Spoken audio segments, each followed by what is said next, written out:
ગઈ 7 જુલાઈના રોજ શાંતિનગરના ગેટ પાસે રૈયાધાર વિસ્તારમાં એક મકાનમાં મનસુખભાઈ આનંદભાઈ ટાંક નામના 73 વર્ષીય વૃદ્ધની એક અડધી સળગેલી હાલતમાં લાશ મળી આવેલ હતી. પોસ્ટમોર્ટમ રિપોર્ટથી ક્લિયર થયેલ કે આ વૃદ્ધની મૃત્યુ બળી જવાથી નહીં બલ્કि માથાના ભાગે ઘણી બધી ઈજાઓ થવાથી થયેલ છે. આ બાબતે પોસ્ટમોર્ટમ રિપોર્ટ આધારે બીએનએસની કલમ 103(1), 332(c) અને 238(a) મુજબ યુનિવર્સિટી પોલીસ સ્ટેશનમાં એક મર્ડરનો ગુનો નોંધી તપાસ શરૂ કરવામાં આવેલ.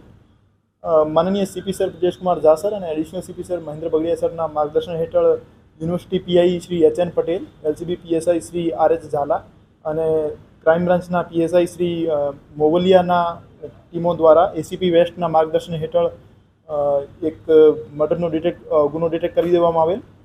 આ બનાવને અંજામ આપનાર આરોપી જે હતું મરણ જનારનો દોહિત્રુ જ હતું, જેનું નામ હર્ષ વિપિનભાઈ સોલંકી હતો. એની ઉંમર 20 વર્ષ છે.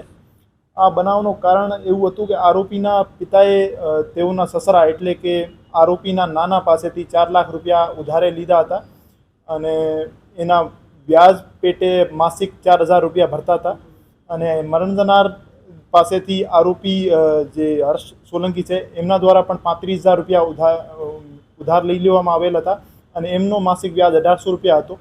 તો વ્યાજ ભરવા બાબતે એમના નાના સાથે અવારનવાર માથાકૂટ થતી હતી.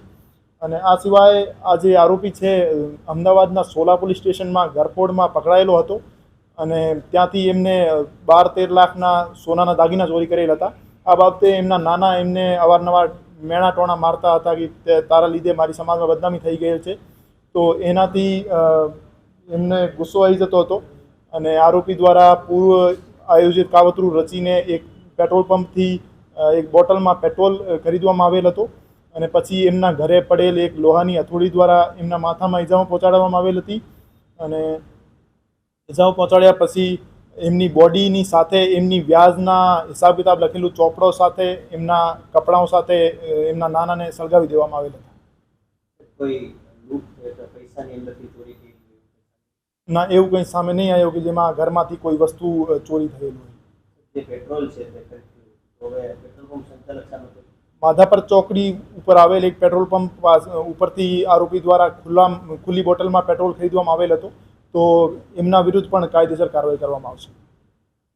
અને આરોપીને જુગાર રમવાની ટેવ હતી, જેમાં છેલ્લા 3-4 મહિનામાં 4 લાખ રૂપિયા આ એવિએટર નામની એક એપ્લિકેશન ઉપર હારી ગયો હતો.